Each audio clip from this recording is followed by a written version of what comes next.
En casa ajena, un grupo que se autodenomina como patrulla musulmana pretende imponer la ley islámica en las calles de Londres, acosando a los que no la acaten. Sobre el giro amenazante que da la convivencia multicultural en la capital británica, nos da más detalles Bricio Segovia. Rumeysa and Chowdhury both live in East London, which is home to one of the largest Muslim populations in the UK.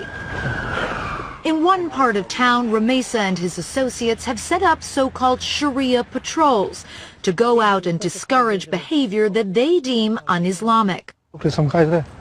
On this night, they stopped to talk to a couple of non-Muslim men who were in a park drinking beer.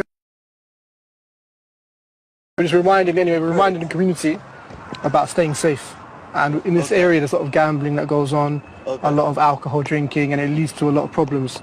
So we advise you, and we advise anyone you see, to stay away from these things. Get the prostitutes off our streets! But the patrols are not always so friendly. Online clips give a very different picture. A woman in a short skirt is abused. Vigilante cannot dress like that in Muslim area. We don't care if you're appalled at all. Muslim patrols. It's Great Britain. This we don't care. It's not so Great Britain. You need to get out of A it. man the patrol thinks is gay is insulted. Get out of here quicker then. You're dirty, mate.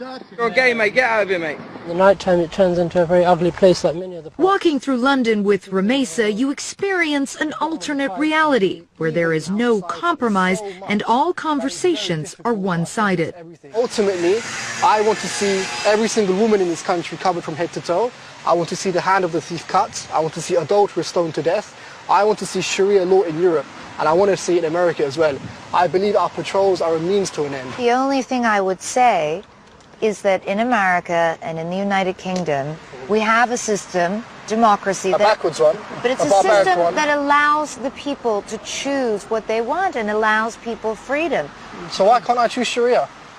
When in Rome, overthrow Caesar, implement the Sharia. In your home, you can do whatever you want. But what about in the public? Why can't I tell you to cover up? Am I free to say that? Because it would be outrageous. Of So where's course my you're freedom? not. Where's my freedom? You can say it to me, but Okay, so cover up. Wear the hijab. that's absurd. The thought of Chowdhury's supporters taking the law into their own hands is deeply frightening to most British people. This is a group that believes the West is at war with Islam and that the invasions of Iraq and Afghanistan justify any kind of violence in response. Este es uno de esos vídeos. Varios encapuchados, aquí lo estamos viendo, comienzan a perseguir a un joven maquillado y le preguntan qué lleva en la cara y por qué va vestido de esa manera.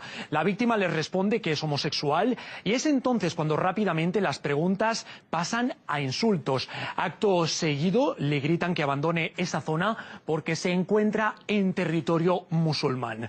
Los asaltantes también exigieron a varios jóvenes con bebidas en la calle que se fueran porque la ley sharia no permite el consumo de alcohol, ya que es algo impuro.